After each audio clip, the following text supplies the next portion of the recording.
Om elke dag op te staan en aan te gaan in hierdie lewe is nie maklik nie, want die druk op ons is baie groot.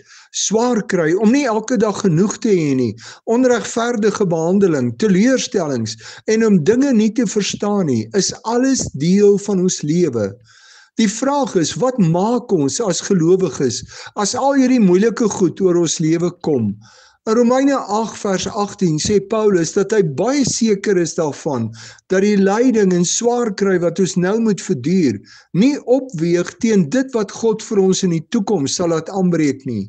Daarmee wil hy vir ons help om te verstaan dat ons nou reeds kan leef uit die heerlike erfenis wat ons in Christus het. Dink oor wat ons reeds gehoor het Christus vir ons gebring het. Ons is nou reeds kinders van God, deel van God se huisgesin. Ons het nou reeds vrye toegang tot God en ons kan deur Christus enige tyd met God praat en hom Vader noem. Ons kan nou reeds in 'n verhouding met God leef en hom met ons lewe vertrou. As ek nou reeds begin leef uit wat Christus vir my gedoen het, dan word my lewe anders. My swaar kry word 'n geleentheid in God se hand. Al gaan dit moeilik, weet ek aan wie ek behoort en dat God met my lewe 'n plan het.